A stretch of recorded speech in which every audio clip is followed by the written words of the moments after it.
The wealthiest rancher came to claim her hand, but her heart had been waiting for another cowboy. By the time Clayton Vale rode into Mercy Creek with 6 horsemen behind him, and a silver watch shining on his vest, every soul in town already knew why he had come. He had not come for cattle. He had not come for land. He had come for Nora Whitaker. And that was the trouble, because Nora's heart had been standing in another man's shadow for nearly 5 years. Mercy Creek sat low in the red dust of southern Colorado, with a white church at one end, a jail at the other, and a main street that turned to mud whenever heaven took pity on it. Folks there knew each other's business before supper. A new hat, a late wagon, a closed curtain after sunrise, all of it became talk. So when Clayton Vale, owner of the wide Broken Crown Ranch, stepped down in front of Whitaker's Mercantile on a hot June afternoon, the town grew quiet. Nora saw him through the store window. She was stacking tins of peaches on the back shelf, her sleeves rolled to the elbow, a pencil tucked behind one ear. She did not look like a woman waiting to be chosen. She looked like a woman who had spent too many years holding herself together with work. Her father, Amos Whitaker, stood behind the counter and whispered, "He's here." Nora's hand stopped on the shelf. Outside, Clayton removed his hat with slow respect. He was tall, broad in the shoulders, and dressed like a man who had never had to wonder where his next meal would come from. Not proud exactly, but certain. Men like Clayton Vale did not ask the world for much. They expected it to move aside. Nora wiped her palms on her apron and stepped toward the front. Before she reached the door, a wagon creaked past, and beside it walked Caleb Rusk. He was dusty from the blacksmith shed, one sleeve dark with soot, his hat low, his boots worn thin at the heel. He paused when he saw Clayton's horses lined along the rail. Then he looked through the glass and found Nora. For one breath, they simply stared at each other. Caleb's face gave little away. It never did, but his hand tightened around the wagon lead rope, and the mule beside him flicked an ear as if it felt the change in him. Nora wanted him to come inside. She wanted him to say something. Anything. But Caleb only tipped his hat, quiet as a man passing a grave, and kept walking. Nora felt the old ache rise under her ribs. Clayton Vale entered the store with the smell of sun, leather, and clean wealth around him. He greeted Amos first, then turned to Nora. "Miss Whitaker," he said, his voice deep and careful, "you look well." "Mr. Vale," she answered. He smiled, but his eyes studied her like he was reading a contract by lantern light. "I was hoping I might speak with your father." Amos cleared his throat. Nora already knew what that meant. For 3 months, Clayton had been sending polite notes, buying more supplies than his ranch needed, and finding reasons to stop by when Nora was there. He had never been improper, never pushy. That almost made it harder. A cruel man could be refused with fire. A decent man required the truth. And the truth had Caleb Rusk's name written all through it. Nora turned away and walked to the back room, but she did not close the door all the way. Her fingers rested on the wooden frame. In the dim quiet, beside sacks of flour and a crate of lamp oil, she listened. Clayton spoke low. "I mean to court your daughter properly, Mr. Whitaker. If she is willing, I would like to make my intentions known before the summer is out." Amos said nothing for a long moment. Then came his tired voice. "Nora chooses for herself." "As she should," Clayton replied, "but I will not pretend I came here without hope." Nora closed her eyes. Hoping. That word could be kind or cruel, depending on who carried it. She had carried hers for years. Caleb Rusk had fixed her mother's rocking chair after the funeral and refused payment. He had walked Nora home through a storm and said only 3 sentences the whole way, but held his coat over her head until his own shirt was soaked through. He had brought Amos medicine in winter when snow blocked the road. He remembered how Nora liked her coffee, which him made her cry, and that she always touched the small blue ribbon at her wrist when she was afraid. But he had never once asked to call on her. Never once reached for what waited plainly between them. Maybe he thought she belonged to a finer life. Maybe he thought his scarred hands and small forge were not enough. Maybe, worst of all, he did not love her the way she loved him. A floorboard creaked behind her. Nora opened her eyes. Her younger brother, Eli, stood in the hallway, holding a broom and wearing the solemn look of a boy who had heard too much. "You going to marry Mr. Vale?" he asked. Nora looked toward the cracked door, where Clayton's voice still carried soft and steady. "I don't know," she whispered. Eli frowned. "What about Caleb?" Nora's mouth trembled before she could stop it. "Caleb has never asked." Outside, a hammer rang from the blacksmith shed. Once, twice, then silence. Nora stepped to the small back window.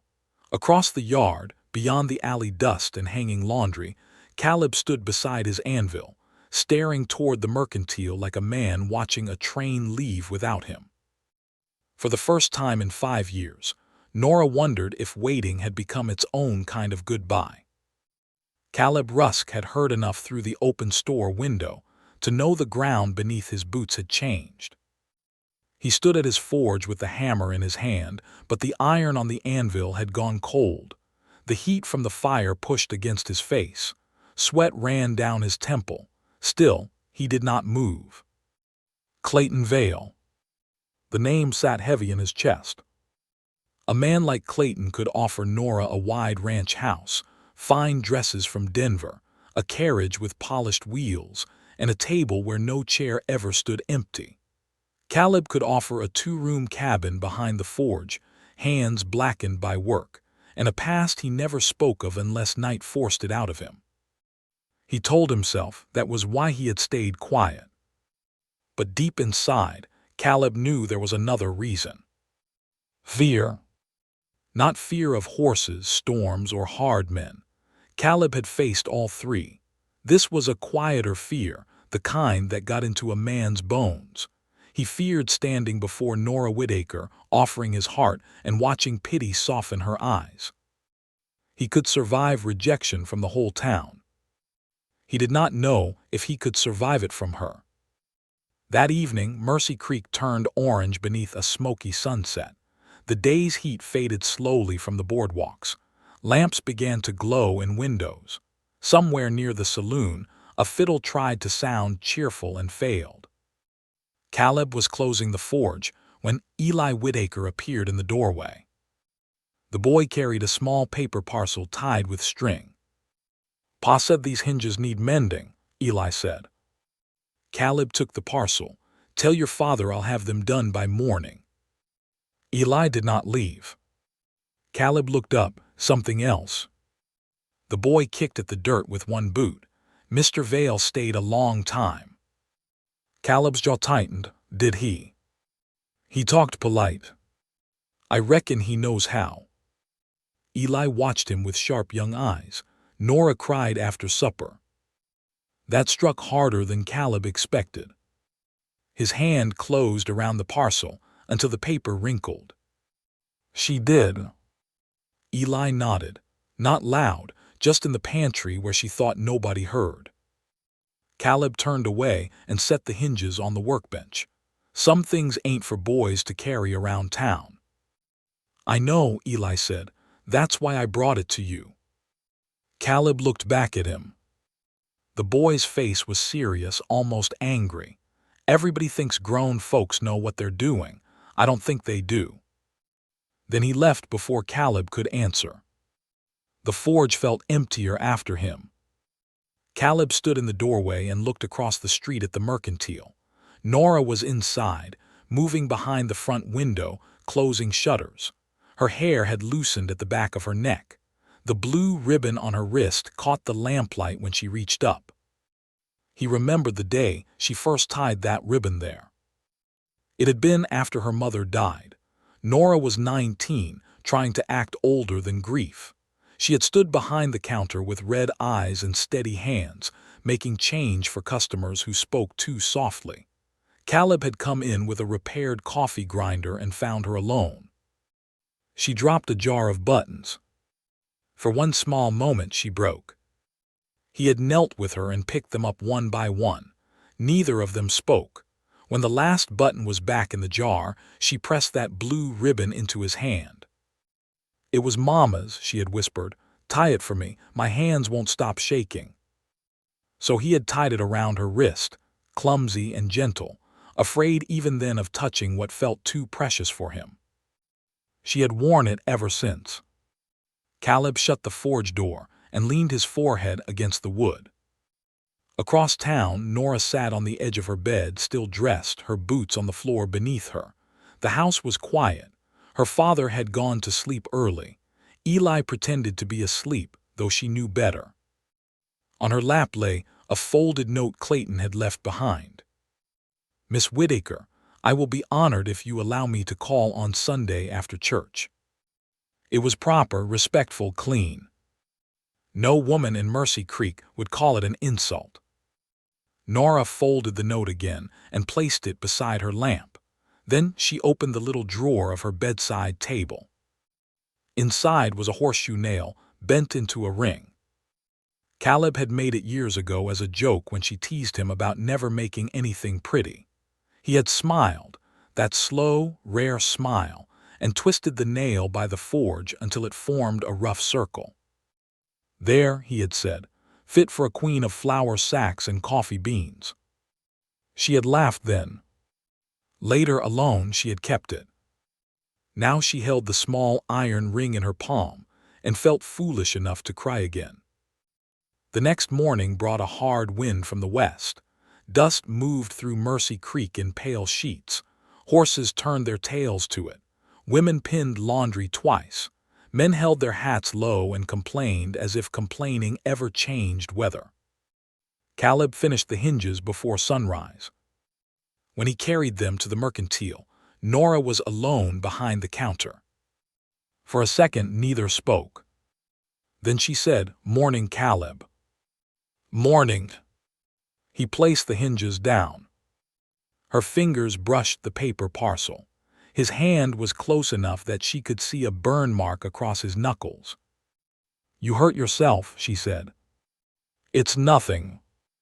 "It is not nothing if it leaves a mark." He gave a faint smile. "Most things leave marks." Her eyes lifted to his. There it was again, that quiet place between them where truth stood waiting, hat in hand. Caleb drew a breath. "Nora, I heard Vale came by." She held still. "He did. I reckon he means serious." "He does." The wind pushed against the front door. The bell above it gave a weak little sound, though no one entered. Caleb's throat worked. "And what do you mean to do?" Nora looked down at the hinges. When she spoke, her voice was calm, but the calm had pain beneath it. "I mean to stop waiting for a man who never asked me to wait." Caleb's face changed. "Not much. Just enough. Like a lantern flame bending before it goes out." Nora wanted to take the words back, but she did not. Some truths hurt because they had been locked away too long. Before Caleb could answer, hoofbeats sounded outside. Clayton Vale stopped in front of the store, stepped down from his horse, and looked through the window at the two of them. His gaze moved from Nora to Caleb, then to the hinges on the counter.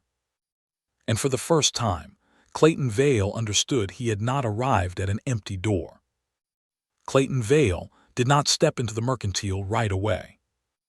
He stood outside with one hand resting on his saddle horn, his face shaded by his hat brim, studying the silence inside the store. He was not a foolish man. He knew the difference between two neighbors talking over hinges and two hearts standing too close to a truth. Nora felt it too. Caleb took one step back from the counter, as if distance could hide what had just passed between them. Clayton finally tied his horse and came in. The bell above the door rang bright and small. "Miss Whitaker," he said. "Mr. Vale." His eyes shifted to Caleb Rusk. Caleb nodded. Vale. There was no anger in it. Not yet. Only the clean edge of two men measuring one another without reaching for harsh words. Clayton placed his gloves on the counter. "I hope I am not interrupting." Nora lifted her chin. "Caleb brought hinges for my father." "So I see." Caleb reached for his hat. "I'll leave you to your business." Nora wanted to stop him, but pride held her still.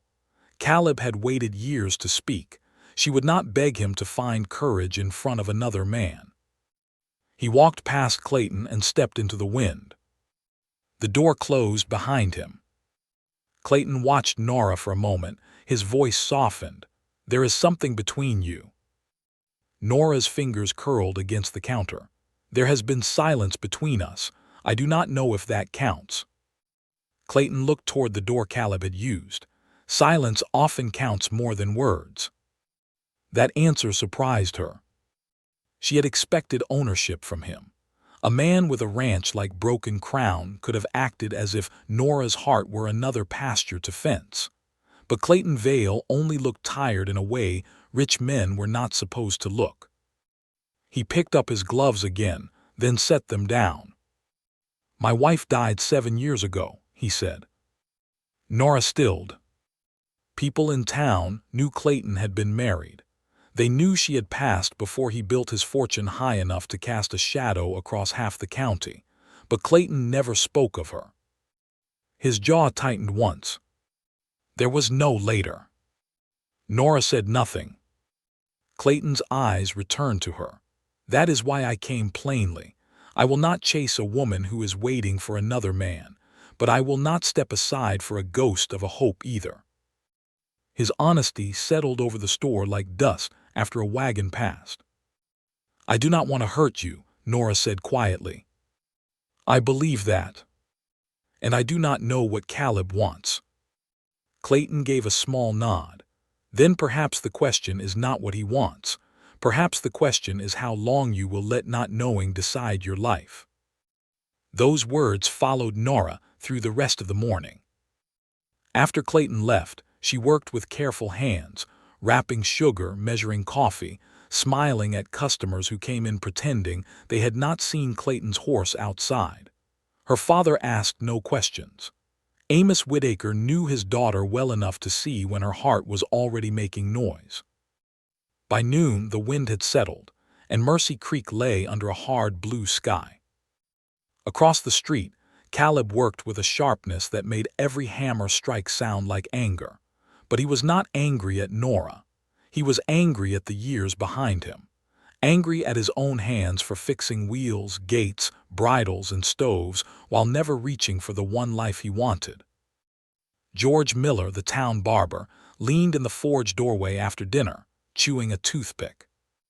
"You'll crack that iron if you keep hitting it like it insulted your mother."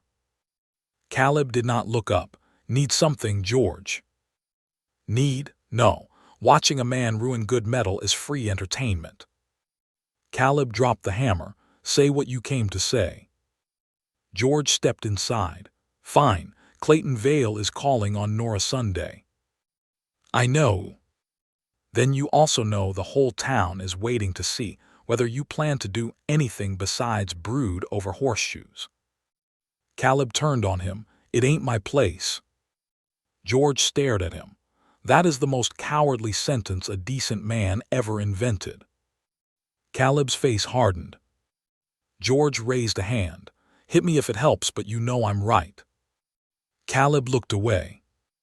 The barber's voice became quieter. "She has looked at you like sunrise for years, Caleb. Everybody saw it but you. Or maybe you saw it and decided you were too poor to believe it." Caleb swallowed. George took the toothpick from his mouth. "Let me tell you something. A woman like Nora does not need a kingdom. She needs a man who will stand where he says he stands." When George left, Caleb sat alone beside the dying forge. On the shelf above his workbench sat a small cedar box. He had not opened it in months. He reached for it now. Inside lay a yellowed letter from his mother, written before she died back in Kansas. The last line was worn from being read too often. "Do not make a home out of loneliness, Caleb. It will feel safe until it becomes a prison." He folded the letter with trembling fingers. That evening, Nora walked home from the mercantile carrying a small basket. The street was quiet. A lantern swung outside the hotel. Somewhere a horse shifted in its stall. At the corner near the church, Caleb stepped from the shadow. "Nora!" She stopped. His hat was in his hands. His hair was wind-tossed, and there was soot along his sleeve. He looked like he had fought himself all day and barely won. "I need to say something," he began. Nora's breath caught. But before Caleb could finish, a rider came hard down the road from the east, shouting before he reached town. Broken Crown herd broke through the south fence, stampede near Miller's Wash. Clayton Vale's ranch hands rushed from the saloon. Men ran for horses. Caleb looked toward the sound, then back at Nora. For one painful second, the words were there between them. Then duty took him. He shoved his hat on. "Stay inside tonight." And he ran toward the danger, leaving Nora beneath the swinging lantern with the truth still unspoken. The town moved like a kicked anthill. Doors opened. Men shouted for ropes. Saddles were thrown over horses in the livery yard. The peaceful evening that had been settling over Mercy Creek broke apart under the sound of panic rolling in from the south. Nora stood near the church steps with her basket against her hip, watching Caleb disappear into the dust. He had almost spoken. She knew it in the way his voice had shaken on her name. She knew it in the way he held his hat like a man ready to kneel before a truth. But the moment had been stolen, and now the whole night seemed to be running after it. Eli came rushing from the mercantile. "Nora." "Go home," she said quickly. "Bolt the back door. Tell Pa I'm at Mrs. Bell's if he asks." "You ain't going home." "I will." "That means no." Nora looked toward the south road. The horizon had turned brown with moving dust. Eli's face paled. "Caleb went out there." "So did half the town." "But you only look scared for one." Nora had no answer. At the south edge of Mercy Creek, Caleb reached the livery and swung onto a bay horse without waiting for permission. The animal threw its head, feeling the fear in the air, but Caleb settled it with one firm hand on the reins. Clayton Vale was already mounted near the road, shouting orders to his men. "Keep them away from the wash. If they turn toward town, ride wide and push them east." His voice carried strong over the confusion. Whatever else Clayton was, he was a man built for command. He saw Caleb approach. "You know that ravine?" Clayton called. "I know every bad hole south of town," Caleb answered. "Then ride with me." They did not like each other. They did not trust each other, but danger has a way of making pride look small. They rode hard into the darkening plains. The thunder of the herd grew louder before they saw it. Hundreds of cattle moved as one dark body beneath a veil of dust, frightened by a broken fence and a lightning-struck cottonwood that still smoked near the ridge. Their hooves shook the ground. Their eyes rolled white in the dusk. Clayton pushed ahead, his horse cutting clean over the rough earth. Caleb rode lower, watching the land more than the cattle. He saw what the others missed. A child's wagon. It lay tipped near Miller's Wash, one wheel still spinning. Then he saw the child. Little Sam Bell, no more than 6, was crouched beside a mesquite stump, frozen with terror as the herd angled toward him. Caleb did not think. He drove his heels into the bay and broke away from the line. Clayton shouted, "Rusk!" Caleb heard him, but the boy was too close to death's path. He rode straight into the dust, reached low from the saddle, and caught Sam by the back of his shirt. The bay stumbled. For one breath, horse, man, and child seemed to hang in the brown air. Then Caleb pulled Sam up against him and turned hard. A steer slammed past close enough to tear Caleb's sleeve. The bay screamed, nearly falling, but Caleb held on. He pressed the child against his chest and rode for the higher ground. Clayton saw the gap closing. He swung his own horse across the herd's edge, waving his hat, drawing the lead cattle away just enough for Caleb to pass. It was dangerous work, brave work. Nora would have seen that if she had been there. By the time the herd was turned east, night had dropped fully over the plains. The men returned in pieces, tired, coughing dust, their shirts dark with sweat. Mercy Creek waited with lanterns held high. Women searched faces. Children cried into aprons. Nora stood near the livery gate, hands clasped so tightly her fingers hurt. Clayton rode in first, his face streaked with dirt, then two ranch hands, then George Miller, then more men. No Caleb. Nora stepped forward. Where is he? Clayton dismounted slowly. Her stomach dropped. He got the bell boy clear, Clayton said, but his horse went down near the wash. He's alive. The last words kept her standing. Where? They're bringing him. Nora pushed past him and ran. She reached the edge of the road as two men came carrying Caleb between them. His hat was gone. His face was pale beneath the dust, and one arm hung tight against his side. Sam Bell clung to his mother nearby, crying but safe. Nora stopped in front of Caleb. His eyes opened just enough to find her. I told you to stay inside, he muttered. Her laugh broke into something close to a sob. You are a fool, Caleb Rusk. Yes, ma'am. Then his knees buckled. Nora caught his face between her trembling hands as the men steadied him. Do not close your eyes, she said. Bossy, he whispered. Caleb. That made him look at her, really look.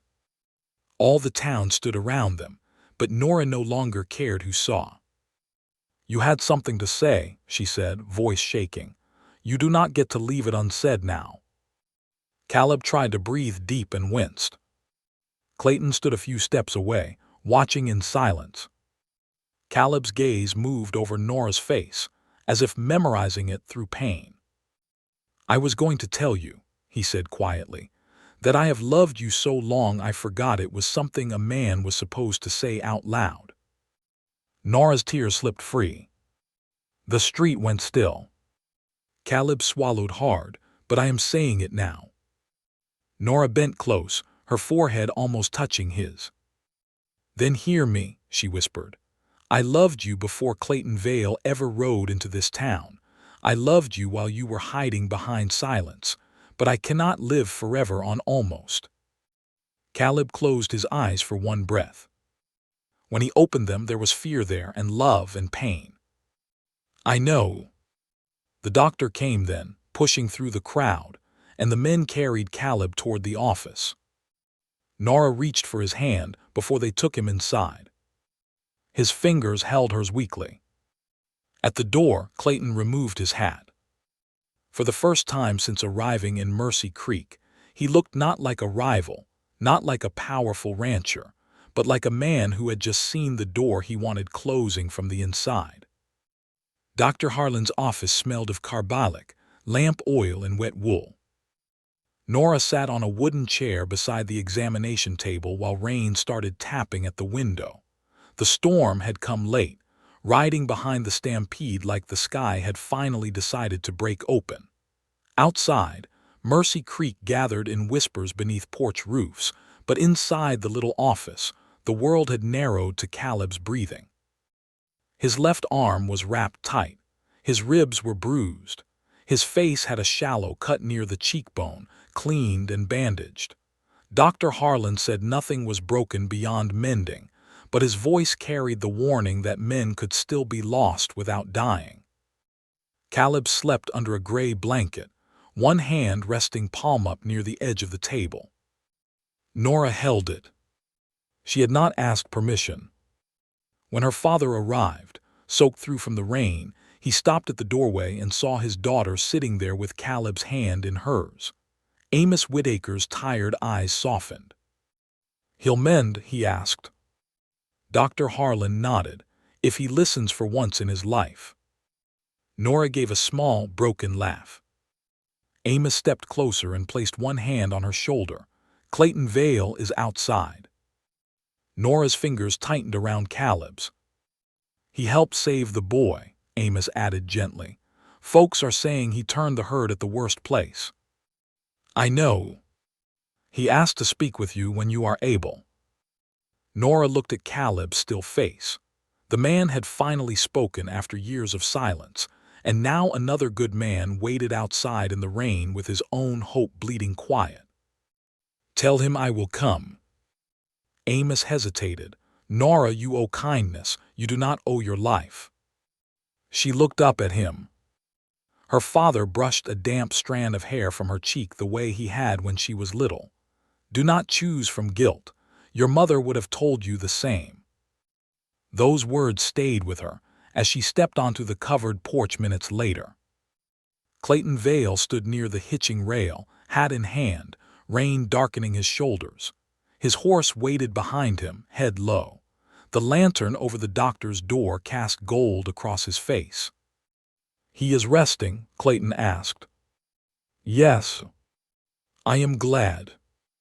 Nora believed him. For a while they listened to the rain. Then Clayton said, "I saw what I needed to see tonight." Nora's throat tightened. "I never meant to shame you." "You did not." He looked toward the dark street. "Hope can make a man proud if he lets it. I was in danger of that." "You are a good man, Mr. Vale." His mouth moved in a faint smile. "That is often what a man hears right before he loses." "I am sorry." Clayton turned back to her. There was hurt in his eyes, but no bitterness. "Do not be sorry for loving someone honestly. Be sorry only if you hide it until it harms everyone around you." The rain fell harder. Nora wrapped her arms around herself. Clayton reached into his coat and drew out a small velvet pouch. He held it in his palm for a moment, then closed his fingers around it again. "I brought this today," he said. "My mother's ring. I thought after Sunday, if all went well, I might ask you before harvest." Nora lowered her eyes. Clayton put the pouch away. "I will not ask." A silence passed between them, clean and painful. Then he added, "But I will ask one thing." "What?" "Do not let Caleb Rusk return to silence just because he survived saying the truth once." Nora looked through the rain-blurred window at Caleb sleeping inside. "I will not," she said. Clayton nodded, placed his hat back on, and stepped into the downpour. He mounted slowly. Before he rode away, he looked back. "If this moment touched your heart, stay with the story, because the truth in Mercy Creek is not finished yet." By morning, the whole town knew Caleb had spoken. No one admitted who first repeated it. Mercy Creek was skilled that way. Words passed from porch to pump, from pump to church steps, and by noon the confession had grown softer, sweeter, and less accurate with every telling. Nora ignored all of it.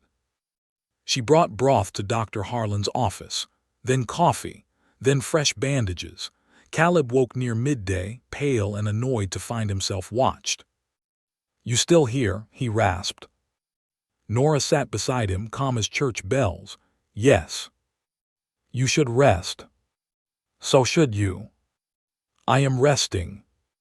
"You are arguing." His mouth twitched. "Feels like resting to me." She looked at him for a long moment, then reached into her pocket and placed something on the blanket. The bent horseshoe nail ring. Caleb stared at it. "I kept it," she said. His eyes lifted to hers, unguarded now. "You kept that old thing?" "For 5 years." "Nora." "No," her voice stayed gentle but firm. "You said the truth last night. I am grateful, but I need more than a wounded confession in the street." His face tightened. "I know you are afraid," she continued. "I know you think you have too little to offer. I know because I watched you hide behind every kind deed you ever did for me. But I cannot marry a shadow, Caleb. I cannot build a home with a man who only reaches for me when another man stands at the door." That hurt him, she saw it. Still, she did not take it back. Caleb looked down at the iron ring, rough and small on the blanket. "What do you need from me?" he asked. Nora's eyes filled, but her voice did not break. "I need you to come to my father when you can stand. Not because you nearly died. Not because Clayton came. Because you choose me in daylight with no dust, no panic, and no excuse." Caleb closed his fingers around the ring. Outside, the rain had stopped. Sunlight pushed through the clouds and fell across the floorboards. He nodded slowly. "I will," he said. Nora stood, but before she reached the door, Caleb spoke again. "Nora." She turned. His hand trembled slightly as he held up the little iron ring. "This was a poor joke when I made it." "Yes. If I come with a better one someday, will you hear me?" Her eyes softened. "I have been listening for years," she said. Then she walked out, leaving Caleb alone with the ring in his hand and the weight of a promise he could no longer hide from. Caleb Rusk was not a man who liked being helped. That made the next week harder than the stampede. Dr. Harlan ordered him to stay away from the forge, keep his arm bound, and let his ribs heal. Caleb accepted the order with the face of a man being asked to sit in jail for a crime he did not commit. By the second day, he had tried to sharpen tools one-handed.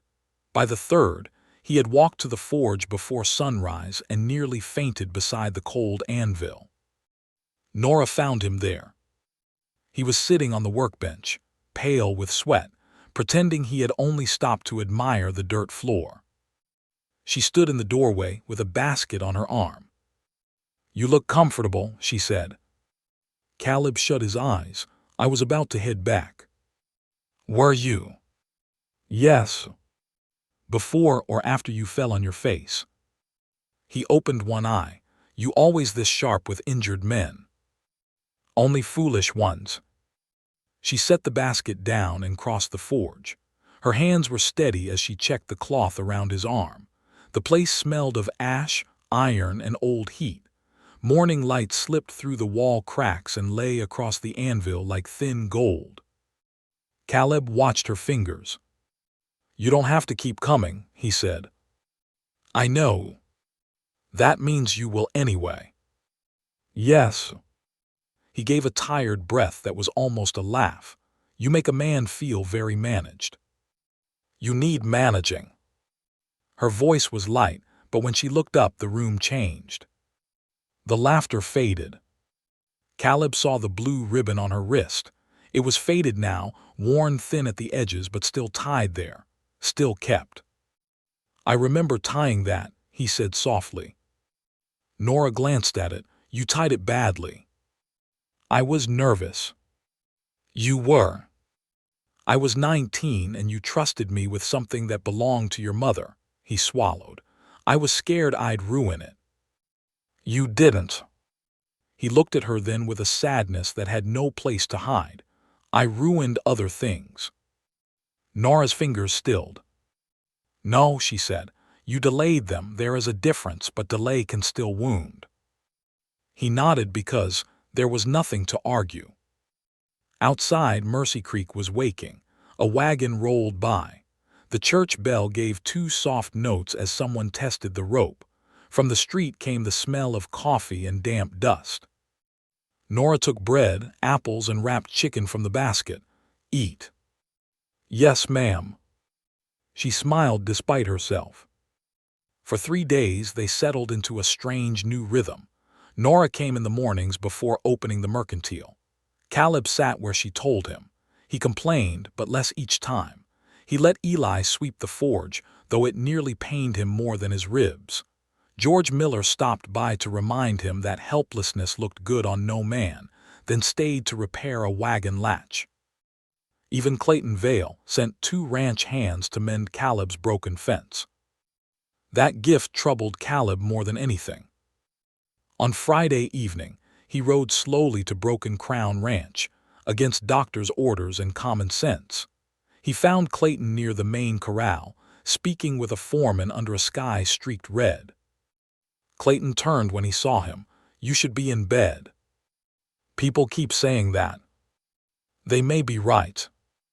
Caleb dismounted carefully. Pain crossed his face, but he held himself straight. "I came to thank you," he said, "for helping with my fence." Clayton studied him. "You rode out here injured to say thank you." "I also came to say, I know what you gave up." At that, Clayton's face closed a little. Caleb continued, voice low. "You had every right to call on Nora. I had no claim.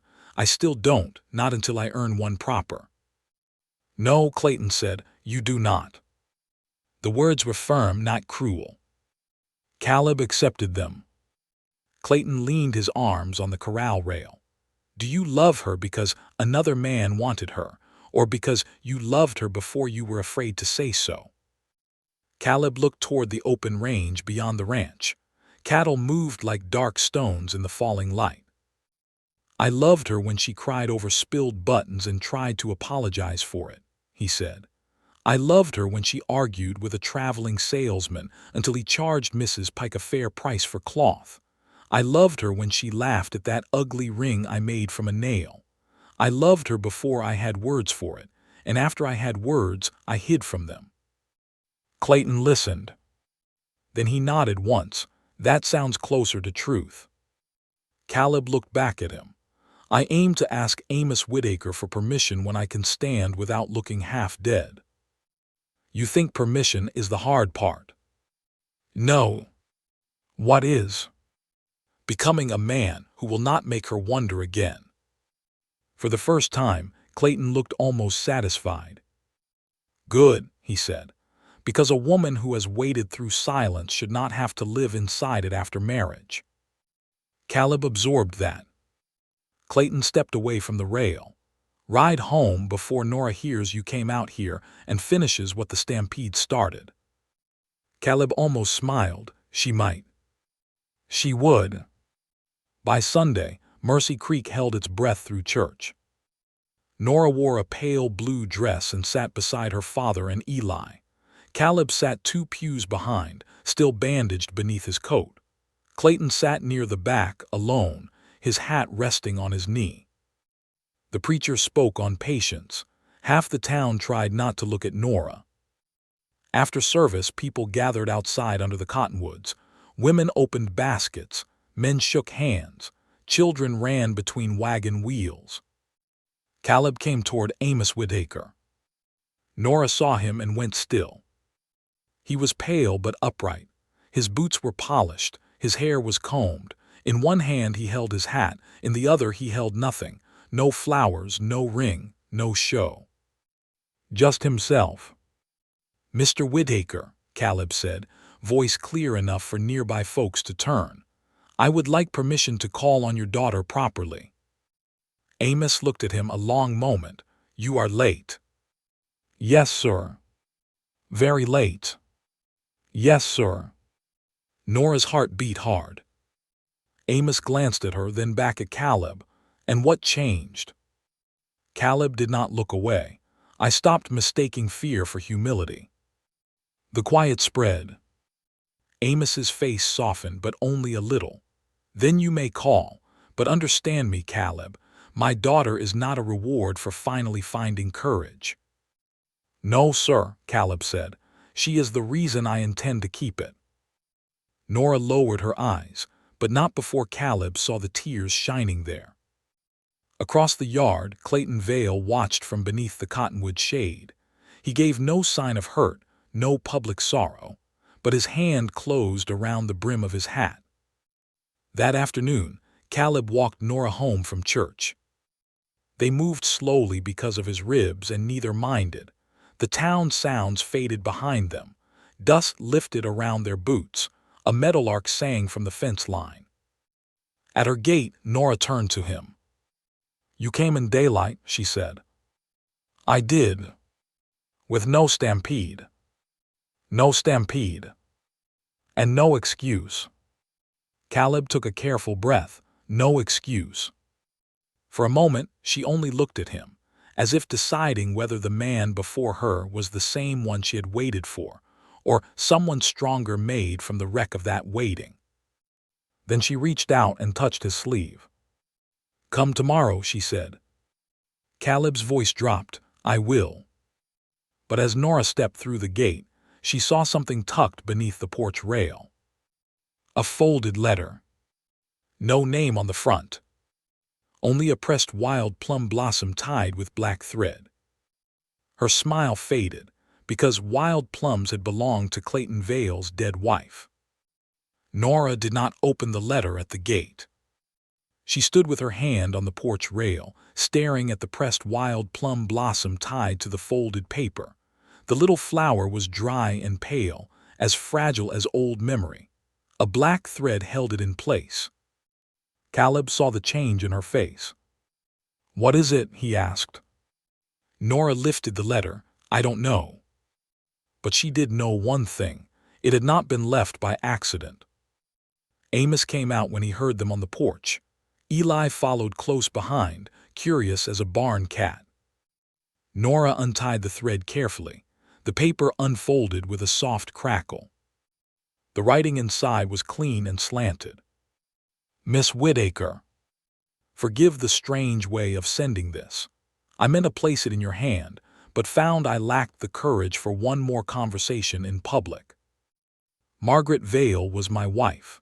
Before she died, she asked one thing of me. She said if I ever chose to marry again, I must not choose a woman whose heart was already promised elsewhere. I thought I had obeyed her. Then I saw you look at Caleb Rusk after the stampede. There are truths a man cannot unsee.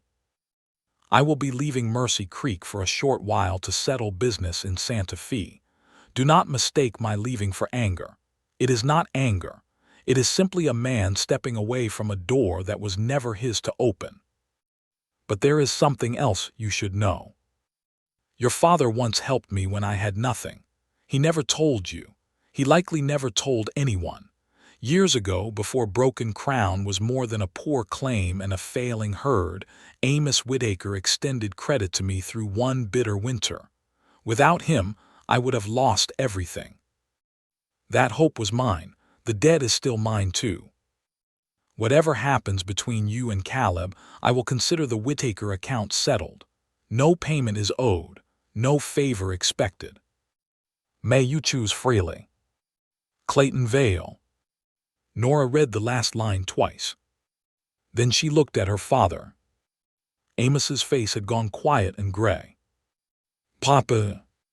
He took the letter with slow fingers. Eli stared between them. What account? Amos leaned against the porch post, as though the wood had suddenly become necessary. It was never your worry, he said. Nora's voice lowered. What account? The street beyond the gate seemed too still.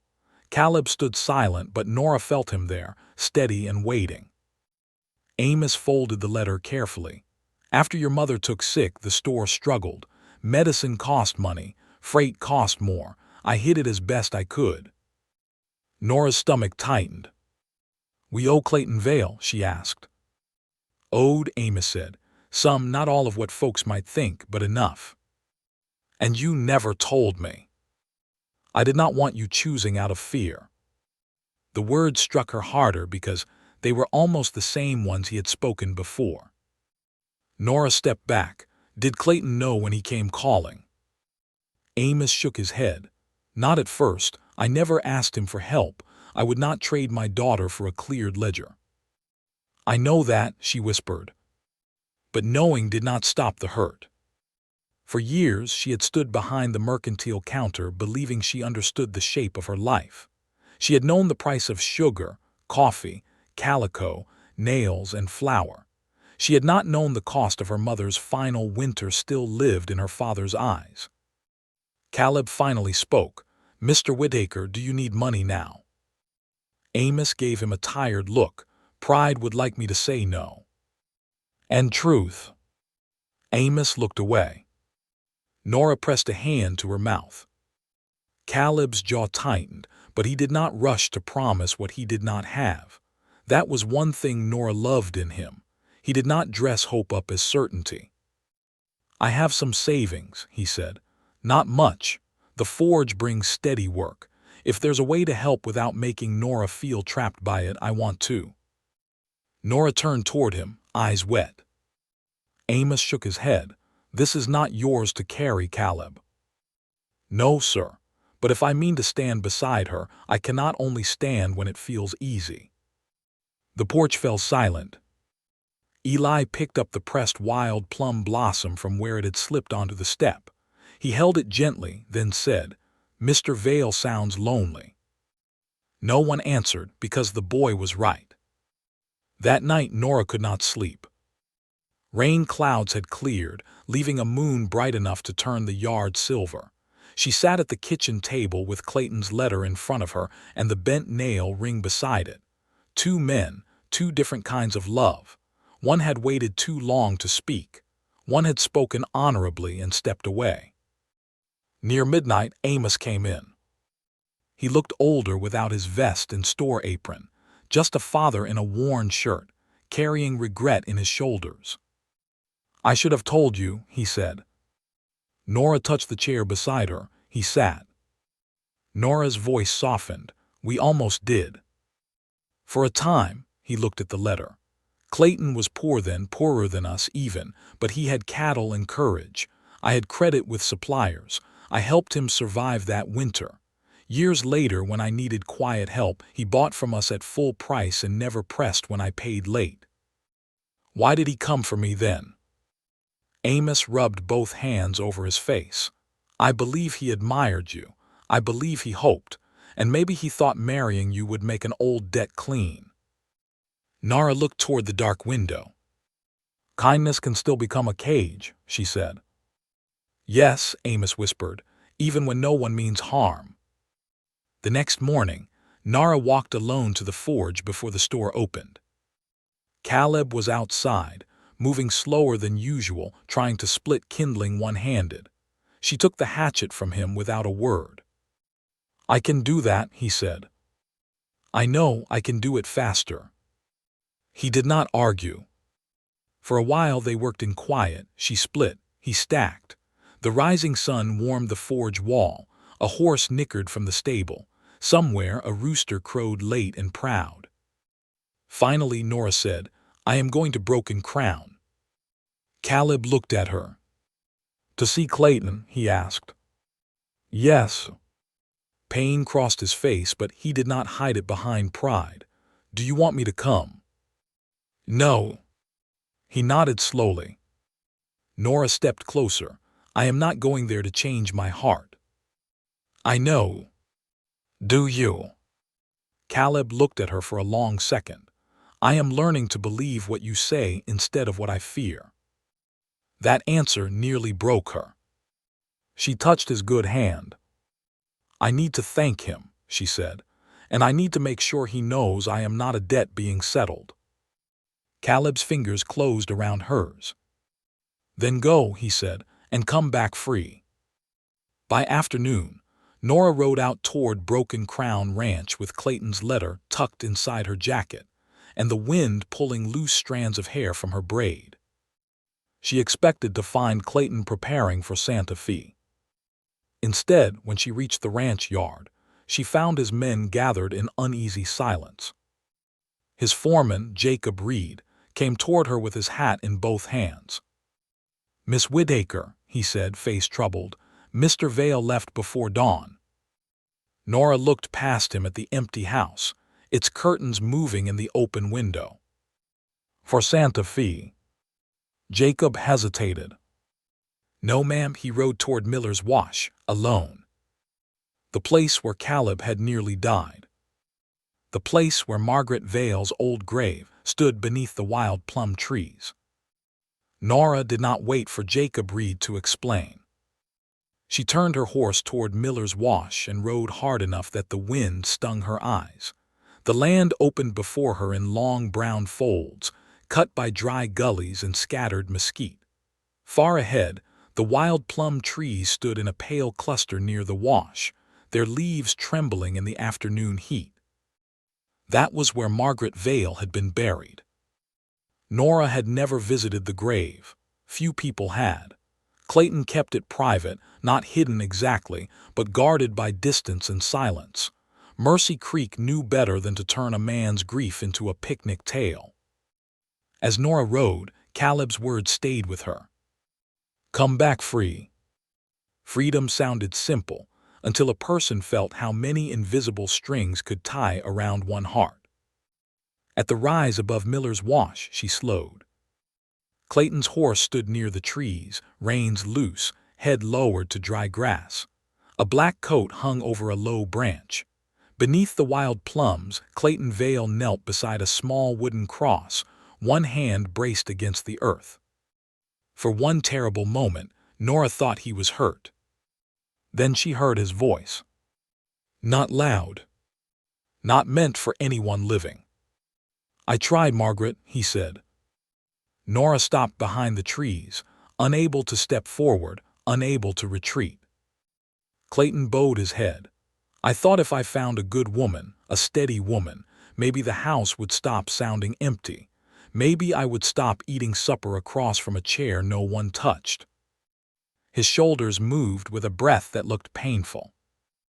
"But I chose a woman whose heart was already turned toward another man. You warned me against that, didn't you?" Nora's eyes burned. She had come to speak for her own freedom.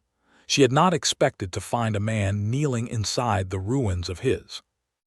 Clayton reached into his vest and drew out the velvet pouch. He opened it and took out the ring. Even from where Nora stood, she saw it catch the light. "I kept your ring too long," he whispered. "Not because I forgot you, because I did not know who I was without mourning you." The wind moved through the plum leaves. Nora stepped back, meaning to give him privacy, but a twig cracked beneath her boot. Clayton turned. For a moment, shame crossed his face. Then he stood slowly and closed his hand around the ring. "Miss Whitaker." "I am sorry," Nora said. "Jacob told me you came here alone. I was worried." He looked tired but not angry. "Kind of you." "I did not mean to hear." No one ever means to hear the most honest thing. They stood under the wild plum trees, while the wash lay quiet below them. Nora took Clayton's letter from her jacket. "I came because of this." Clayton's gaze dropped to the paper. "My father told me about the account," she said. "I hoped he would not have to. I needed to know." "Yes," Clayton said, "I suppose you did." Nora held the letter against her chest. "Thank you for what you did for my family, truly, but I cannot have my life made easier by a kindness that leaves me feeling bought."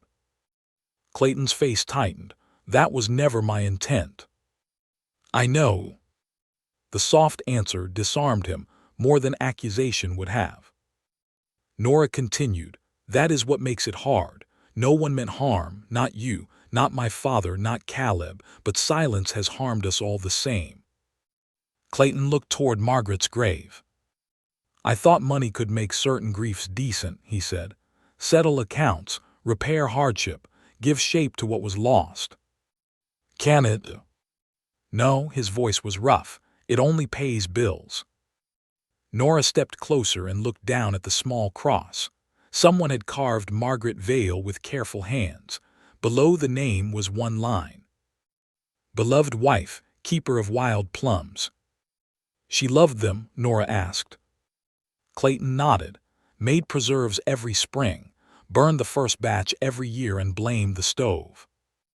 Nora smiled sadly. Clayton saw it and his own face softened. "She would have liked you," he said, "which would have annoyed me greatly." For the first time, Nora laughed through tears. The sound startled them both. Clayton looked at the ring in his palm. "I am leaving for Santa Fe tomorrow. There is business there, yes, but more than that, I need distance. Mercy Creek has become too full of things I almost had. Nora nodded. Will you come back? I own half the cattle foolish enough to break fences in this county. I suppose I must. A quiet passed between them. Then Clayton reached down and laid Margaret's ring at the base of the cross. Nora watched, understanding that she was witnessing a goodbye that had taken 7 years to speak. He stood again, empty-handed. Tell Caleb Rusk something for me, he said. What? Tell him not to confuse being poor with being unworthy. I made that mistake once, and it cost me gentleness I should have given while I had the chance. Nora's throat tightened. I will tell him. Clayton picked up his coat from the branch. And tell your father the account is still settled. Clayton. He paused at the sound of his given name. Nora met his eyes. Let it be settled because you choose kindness, not because you are trying to disappear from what you feel. For a moment, he looked almost wounded. Then he gave a slow nod. You speak plainly when it matters. I have learned what silence costs. If you believe one act of kindness can change a life, don't forget to like this story. Because sometimes the kindest thing a person can do is let another heart go free. They rode back separately. Nora returned to Mercy Creek near sunset, with dust on her skirt and a heaviness in her chest that was not sorrow exactly, more like respect. She had gone to Broken Crown expecting to close a door. Instead, she had found that Clayton was closing one of his own. Caleb was waiting near the forge, standing under the awning with one arm still bound. He straightened when he saw her, then winced and tried to hide it. She dismounted before he could come to her. Did you find him? Caleb asked. Yes. And he is leaving for Santa Fe tomorrow. He will come back, I think, but not the same. Caleb looked toward the road behind her. Are you all right? Nora stepped close enough to touch the front of his vest. I am tired of almost losing people because they are too proud to hurt honestly.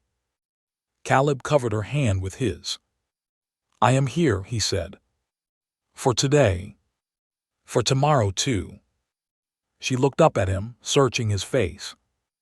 And the day after. His answer came soft but steady. As many as God gives me. Nora wanted to believe that so badly it frightened her. Before she could speak, Eli came running down the street. Nora, Caleb, come quick. Caleb turned. What happened? Eli stopped breathless, pointing toward the mercantile. Pa collapsed in the store. Nora ran so fast her boots struck the boardwalk like gunfire. Caleb came behind her, slower because of his ribs, but still moving with a hard stubbornness that would have made Dr. Harlan curse if he had seen it. Eli darted ahead, waving people aside as they reached Whitaker's mercantile. The front door stood open. Inside, a sack of flour had split across the floor, white dust spread like winter across the boards. A jar of peppermint sticks lay broken near the counter. Amos Whitaker was sitting in a chair by the stove, pale as old paper, one hand pressed to his chest, while Mrs. Bell held a damp cloth to his forehead. Nora dropped to her knees beside him. Papa. Amos tried to smile, made a mess of the flour. Do not talk about flour. I paid for it already. Papa. His eyes softened at her fear. Dr. Harlan arrived moments later, coat unbuttoned, medical bag in hand. He ordered everyone back except Nora and Caleb, though Caleb stayed only because he looked ready to fight the wall itself. The doctor checked Amos's pulse, listened to his breathing, asked him questions in a calm voice that made the room feel even more frightening. At last he sat back. His heart is strained, Dr. Harlan said. Not finished, strained. He needs rest, real rest. No lifting crates, no standing behind this counter from dawn to dark, no hiding worry until it knocks him flat. Amos closed his eyes. Nora looked at her father's worn hands. The same hands that had measured sugar, tied packages, carried ledgers, buried a wife, raised 2 children, and held a failing store together by will alone. "How long?" she asked. "As long as he wants to keep breathing," the doctor said sharply. That silenced the room. By evening, Amos was home in bed, and Mercy Creek had gone quiet around the Whitaker house. Eli sat on the porch steps, hugging his knees. Caleb stood near the gate, hat in hand, watching Nora through the kitchen window as she moved from stove to table, making tea she forgot to drink. Finally, she came outside. Her face was calm in the dangerous way people look when grief is standing just behind them. "He is asleep," she said. Caleb nodded. For a while neither spoke. Then Nora looked toward the mercantile, dark across the street. "He has carried too much." "So have you." She gave a tired little laugh. "I suppose everyone in this town has been carrying something without telling anyone." Caleb stepped closer. "Let me help." "With what? The store, the debt, Eli, my father's pride, my own fear." Her voice cracked and she turned away. "You cannot fix all of it with a hammer, Caleb." "No," he said, "but I can stand beside you while it gets fixed proper." She faced him again, tears bright in the porch light.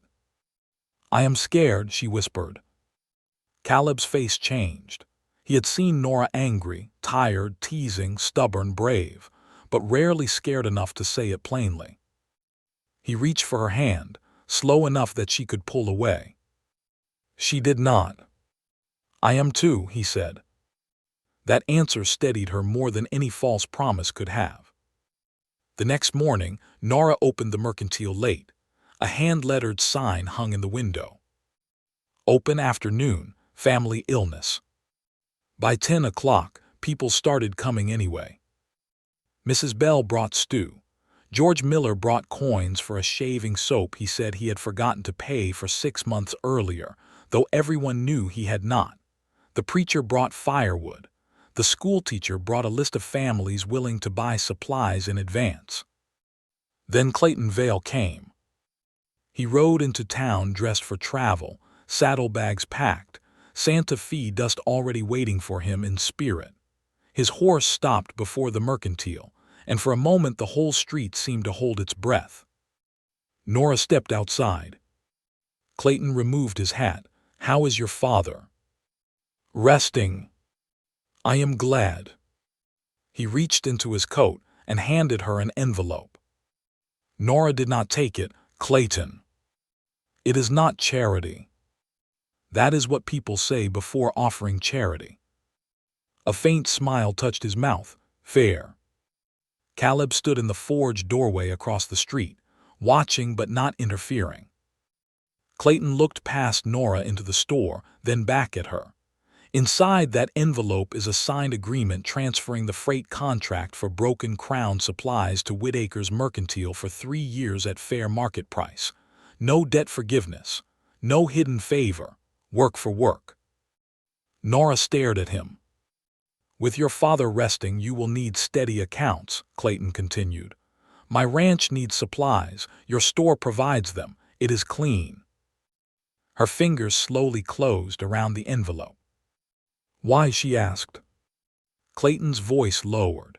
"Because your father helped me stand once. Because I can help him stand now without asking for his daughter's heart as payment. Because Margaret would have told me not to be a fool." Nora's eyes filled. "Thank you," she said.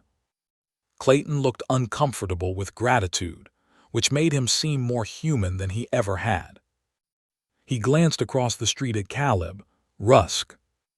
Caleb came over slowly. Clayton held out his hand. Caleb looked at it, then took it. There was no grand speech, no rivalry left to display. Just 2 men, both humbled in different ways, meeting in the dusty middle of town. "Take care of her," Clayton said. Caleb answered, "She takes care of herself. I aim to be worthy beside her." Clayton nodded. "Better answer." He mounted his horse. Before riding out, he looked once at the mercantile. once toward the distant south where wild plum trees stood over an old grave, and then he turned toward the Santa Fe road. Nora watched until he became small in the light. That afternoon, she found Caleb in the forge, packing tools with one hand. "What are you doing?" she asked. "Moving some work to the back of the mercantile," he said. "You are not turning my storeroom into a forge." "No, just repairs. Hinges, stove plates, small work. I can help your store and keep Dr. Harlan from tying me to a bed." Nora folded her arms. "And who decided this?" "I was hoping you might." She tried not to smile. He stepped closer, then reached into his pocket. When his hand came out, he held a small ring. Not the bent nail ring. This one was simple silver, shaped carefully with a tiny blue stone set in the center. It was not expensive. Nora knew that at once, but it had been made by his hands and every curve looked patient. Caleb's voice was quiet. "I am not asking tonight." Nora's breath caught. He placed the ring in her palm. "I made it before Clayton came to town." She looked up sharply. "I made it in March," he said. "Then I kept it in a drawer because every time I meant to speak, fear got louder than love." Nora looked down at the ring through tears. "I want you to know," Caleb continued, "I did not begin loving you when I thought I might lose you. I only began telling the truth then." Her fingers closed around the silver. All her anger, hurt, hope, and tenderness moved through her at once, too tangled to name. "Why give it now if you are not asking?" she whispered. "Because when I do ask, I want no shadow standing between us. No Clayton, no debt, no stampede, no sickbed fear, just you and me, knowing exactly what is being chosen." Nora pressed the ring to her chest. For a long moment she could not speak. Then from the house across the way, Eli shouted, "Nora!" Pa's awake and asking why the stew tastes like Mrs. Bell's curtains. Nora laughed, sudden and wet with relief. Caleb smiled too. But as she turned to go, he caught her hand gently. "One more thing," he said. She looked back. Caleb's eyes held hers, steady now. "Tomorrow evening, at the ridge above town. If your father is well enough, meet me there." Nora's heart beat once hard. The ridge was where Mercy Creek looked endless beneath the sky. A place for truth. A place where waiting might finally end. The next evening came soft and gold over Mercy Creek. Amos Whitaker was well enough to sit propped in bed and complain about being treated like cracked china. That gave Nora comfort, because her father grumbling was far better than her father lying pale and silent. Eli promised to stay with him, though he acted as if guarding the house made him a deputy. Nora wore her plain blue dress, the one with the mended cuff, and tied her mother's ribbon around her wrist with extra care. In her pocket rested Caleb's silver ring. Not on her finger yet. Not hidden either. She walked to the ridge above town as the sun lowered behind the red hills. Caleb was already there, standing beside his horse with his hat in his hands. His arm was still bound, his face still marked from the stampede, but he looked steady in a way he never had before. Below them, Mercy Creek glowed in the evening light. The church steeple, the mercantile, the forge, the road to Broken Crown, all of it lay quiet beneath the wide sky. Caleb turned when he heard her. "You came," he said. "I said I would." He smiled faintly. "I am learning to trust that." Nora stepped beside him. For a while they simply looked at the town. Then Caleb reached into his coat and took out the bent horseshoe nail ring.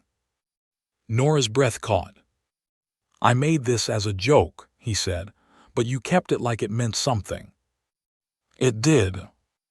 His voice thickened. "Then I made the silver one and hid it like a coward." "You were afraid." "Yes," he looked at her, "but fear does not get to speak louder than love anymore." Nora's eyes filled. Caleb carefully lowered himself to one knee, wincing but refusing help. "Nora Whitaker," he said, "I have loved you in silence, and I am sorry for every lonely day that silence gave you. I cannot promise wealth like Clayton Vale. I cannot promise life will be easy. But I promise daylight. I promise truth. I promise that when I am afraid, I will say so instead of making you wait in the dark." He held up the silver ring. "Will you marry me?" Nora looked at the man before her, then down at the town that had carried all their secrets. She thought of Clayton kneeling by Margaret's grave, her father's tired hands, Eli's fierce little loyalty, her mother's ribbon, 5 years of waiting, one night of danger, one choice made freely at last. "Yes," she whispered. Then louder with a trembling smile, "Yes, Caleb Rusk, but do not make me repeat it."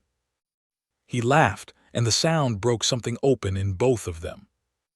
He slid the ring onto her finger.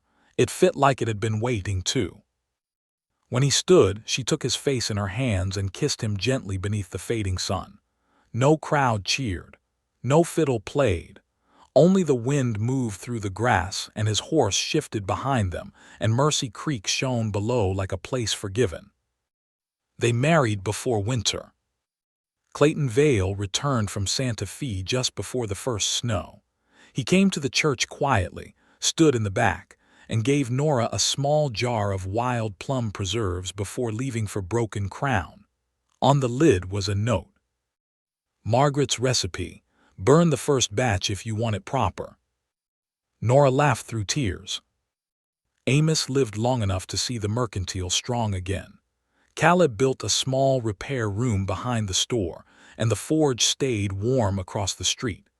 Eli grew taller, louder, and entirely too proud of having known everything before the adults did. Years later, when Nora and Caleb's daughter asked why her mother kept an old bent nail in a cedar box, Nora placed it in the child's palm. "That," she said, "is a reminder of love." Nora looked across the yard, where Caleb was teaching their son to shoe a gentle mare. "Yes," she said softly, "but also of courage. Love can wait for a while, sweetheart, but it should not have to wait forever." Outside, Caleb glanced up and caught Nora watching him. He smiled. "Not late this time. Not uncertain. Just there." Nora touched the blue ribbon on her wrist and smiled back, knowing the final truth at last. She had not been claimed by wealth, rescued by danger, or won by regret. She had been chosen in daylight. And that made all the difference. If this story touched your heart, subscribe for more emotional Wild West tales where love, truth, and healing meet on the frontier.